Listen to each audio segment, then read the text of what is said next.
Biram, il a été élu alors qu'il était en prison. Et lorsque Biram a voulu aller aux élections, il a demandé un parti, RAG, comme FPC, qui a été demandé par Samba Thiam, et qui n'ont jamais été acceptés. Et il y a d'autres partis qui ont été acceptés. Et par la suite, Biram a voulu trouver un parti qui le porte aux élections. Là où il part, l'État les menace, dire que si vous accordez à Biram votre récépissé, vous allez le perdre.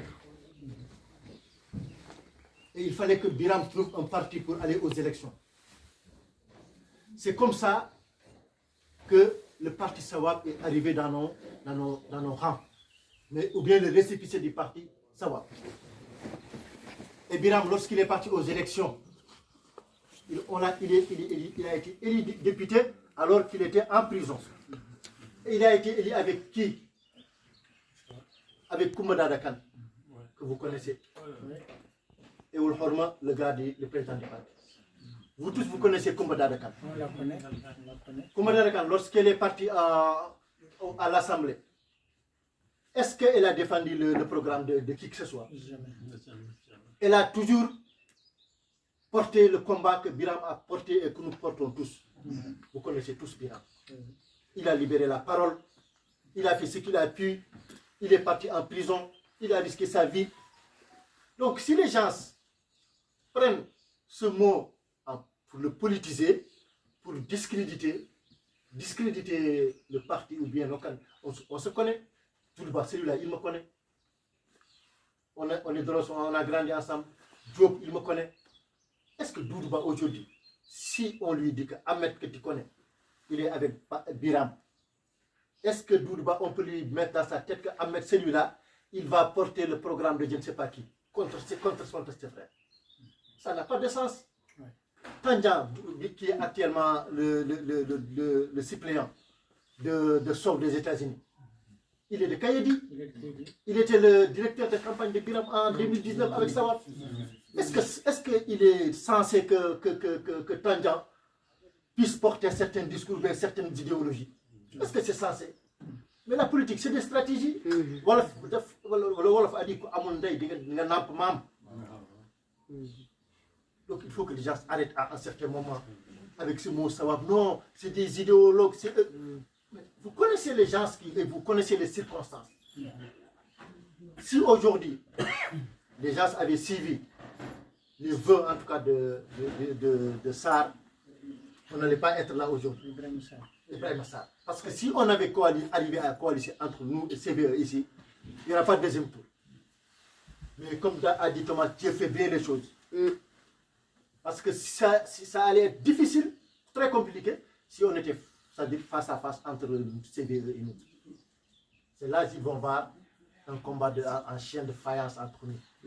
Mais Omar pouvait passer comme nous. C'est un candidat crédible qui a mené une campagne sincère. Et le jour du vote, avant 20h, on était tous devant l'ambassade. On s'est parlé. On s'est dit que quel que soit le candidat qui passerait entre nous, l'autre le soutiendra. Parce qu'on a les mêmes combats, on a les mêmes problèmes, et on est ensemble. Sauf que peut-être parfois il y a des stratégies politiques qui font qu'on n'a pas pu aller ensemble.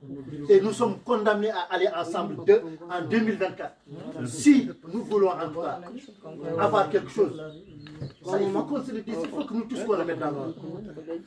Une communauté ne peut pas élire là-bas un président seul. Minez les Noirs, que les Mauritaniens en tout cas qui veulent la justice, je veux dire. Parce que le combat, ce n'est pas un combat communautaire. Le combat, c'est un combat pour une Mauritanie juste et égalitaire. On n'exclut aucune communauté. Et nous, entre CVE, FPC et autres, si on veut en 2024 aller de l'avant, nous sommes condamnés à aller ensemble ou on reste encore derrière à critiquer, manifester.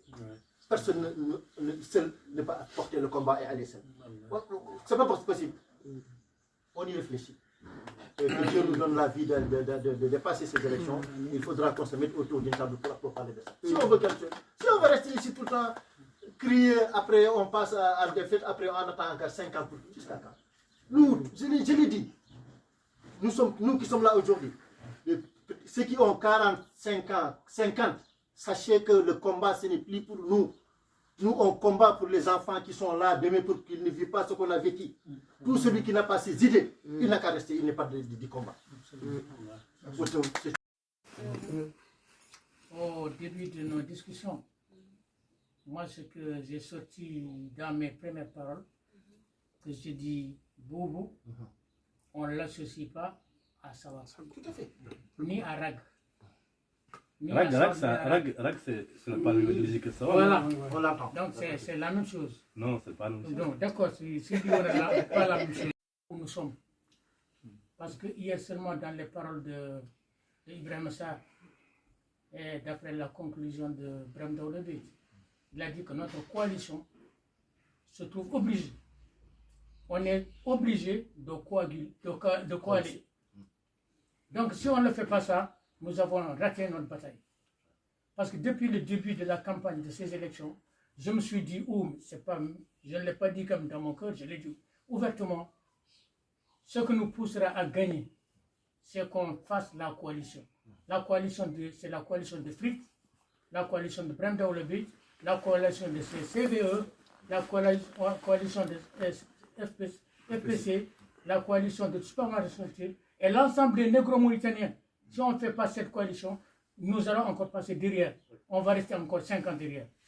Et nous pleurons jusqu'à la fin de notre vie. Et ce qui s'est passé, notre division ici en France. Parce que comme nous cherchons qu'un seul député, pourquoi on n'a pas fait une coalition? Si on avait fait une coalition, on n'allait pas aller en deuxième tour. En premier tour, on allait tous gagner. On allait tous les vaincre. Mais pourquoi cette division? La division, est-ce que ça nous permet de gagner?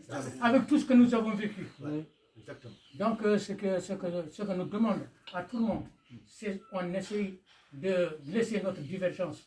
Quand il y a cette divergence, je pense, jusqu'à la fin de notre vie, nous serons derrière les Arabo-Berbères. Merci.